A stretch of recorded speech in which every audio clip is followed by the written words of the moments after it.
নমস্কার, ঘরকন্যা ডায়েরির আরেকটি নতুন পর্বে সকলকে স্বাগত জানাচ্ছি। দেখুন আজকে আমি কি রান্না করব। এখানে হচ্ছে বাজার থেকে কিনে আনা লাউ, সেটাকে কেটে নিয়েছি টুকরো করে। আর এদিকে কড়াইয়ে তেল গরম বসিয়ে দিয়েছি। আর এখানে হচ্ছে ছোলার ডাল যেটা আছে সেটা প্রেসার কুকারে আমি সিদ্ধ করে নিয়েছি। এবারে আমি কড়াইয়ে তেল দিয়েছি, তেলটা গরম হয়ে গেছে। এবারে আমি খুব সামান্য মশলা ফোড়ন দিয়ে আমি ডালটা করব। তা আমি এখানে জিরে আর তেজপাতা ফোড়নও দিয়ে দিলাম। এবারে এই যে কেটে রাখা লাউ, এগুলোকে আমি ভেজে নেব।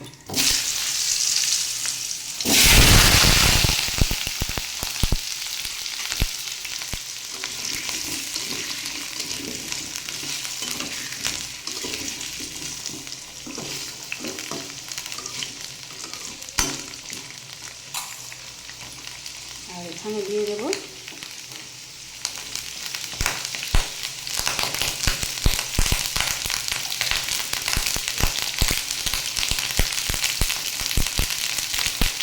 পরিমাণ মতো লবণ, আর দেব হলুদ। আমি হলুদটা একবারই দিয়ে দেবো, যেহেতু ডালে হলুদ দেওয়া নেই, এই পরিমাণ হিসাব করে দিয়ে দেবো। এবারে এটাকে নেড়ে চেড়ে মিশিয়ে নেব।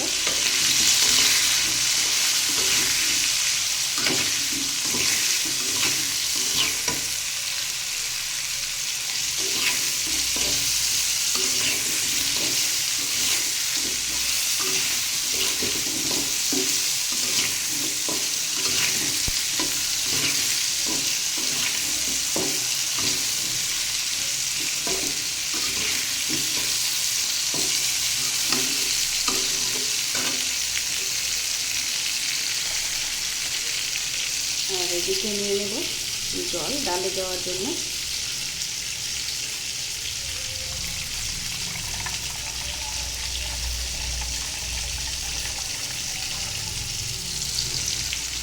দেখুন লাউটাকে কিন্তু বারবার করে নেড়ে চেড়ে দিয়ে খুব ভালোভাবে ভাজতে হবে, যেন পোড়া না লাগে।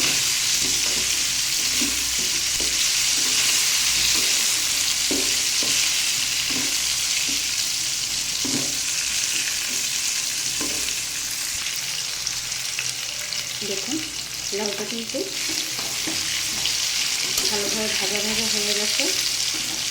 অতটাও বেশি ভাজা যাবে না, তাহলে একটু হালকা সিদ্ধ হয়ে গেছে, হাফ সিদ্ধ হয়ে গেছে। এখন এই পর্যায়ে আমি দিয়ে দেবো এই যে সিদ্ধ করে রাখা ডাল, এটাকে দিয়ে দেবো।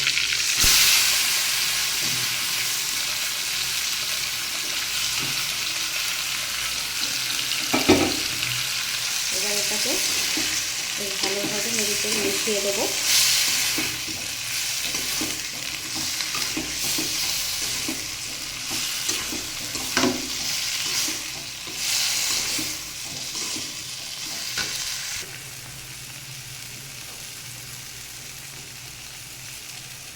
দেখুন আমার লাউয়ের সাথে ডালটা কিন্তু বেশ ভালোভাবে মিশিয়ে নিয়েছি। ডালটাও একটু গরম হয়ে গেছে এখন। আর আমি প্রায় সব ভিডিওতেই বলি যে আমার রান্নায় অতিরিক্ত মশলা ঝাল থাকে না, তা আজকে আমি আর লঙ্কা দিলাম না, মরিচের গুঁড়াও কিন্তু ব্যবহার করিনি, যেহেতু ঝাল মশলা অতিরিক্ত মশলা ছাড়া রান্না। যারা বাসায় অসুস্থ মানুষ থাকে বা অনেকেই আছে বিভিন্ন প্রবলেমের কারণে, গ্যাস্ট্রিকের সমস্যা বা আরও বিভিন্ন রকমের সমস্যার কারণে ঝাল বা অতিরিক্ত মশলা খাবার খেতে পারেন না, তারা এভাবে করে বানিয়ে খাবেন, বেশ ভালো লাগবে। এবারে আমার ডালটা কিন্তু বেশ ভালোভাবে হয়ে গেছে লাউটা। এখন আমি এখানে দিয়ে দেবো পরিমাণ মতো জল। ডালটা যেহেতু সিদ্ধ করা, তাই আর বেশি সময় জাল দিতে লাগবে না। শুধু লাউটা হাফ সিদ্ধ করা আছে, ওইটা একটু সিদ্ধ হবে এই জন্য। আর ডালটা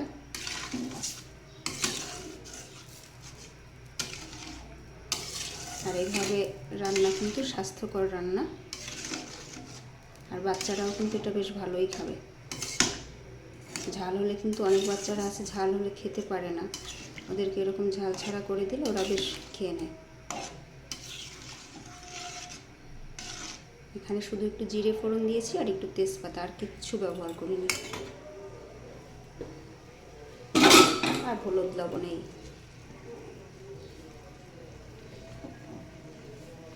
এবারে আর একটু জল দিচ্ছি, ডালটা তো জাল হওয়ার পরে একটু পাতলা পাতলা ডাল থাকবে।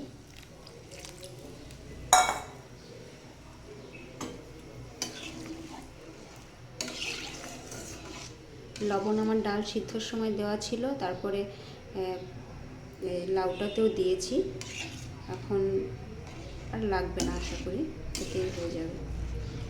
এখন আমি এটা বেশ ভালোভাবে ফুটিয়ে নেব। যারা যারা আমার ভিডিও দেখেন সকলকে শুভকামনা রইল, এবং আমাদের চ্যানেলটি লাইক সাবস্ক্রাইব করে দিবেন, আমাদের পাশে থাকবেন। আর যারা যারা নতুন দেখতেছেন তাদেরকেও শুভকামনা। আমার ভিডিওটি ভালো লাগলে লাইক সাবস্ক্রাইব করে দেবেন।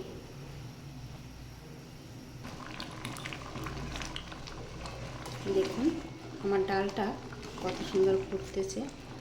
এভাবে ডাল ফোটা এবং ভাত যখন হয়ে আসে ফোটে, দেখতে কিন্তু বেশ ভালো লাগে।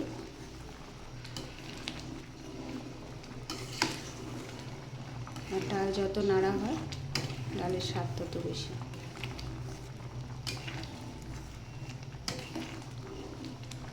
এভাবে ডাল আপনারা বাড়িতে করে খেয়ে দেখবেন, বিশেষ করে যারা ঝাল মশলা অতিরিক্ত খেতে পারেন না, হালকা খাবার যারা খেতে চান, স্বাস্থ্যকর খাবার।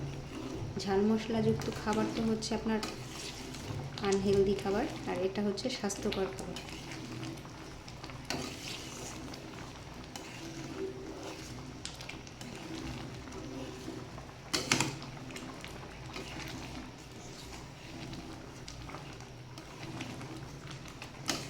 দেখুন দেখতেও কিন্তু বেশ ভালো লাগছে, কিছু কিছু ডাল আস্ত আছে, আবার কিছুটা ভেঙে গেছে। এভাবে খেতে কিন্তু বেশ ভালো লাগে। আর দেখুন লাউটাও কিন্তু সিদ্ধ হয়ে গেছে।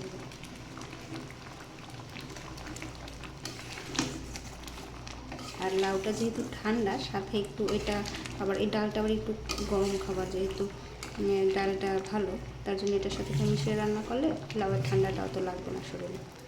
অবশ্য গরমের সময় লাউ খাওয়া শরীরের জন্য ভালো। অতিরিক্ত যখন গরম পড়ে শরীর ঠান্ডা থাকে লাউটাতে।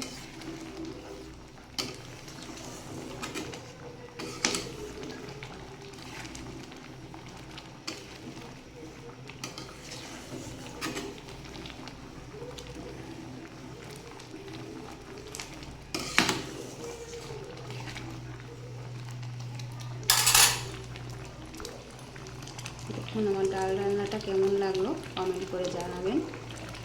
সকলের জন্য শুভকামনা। আজকে এই পর্যন্তই।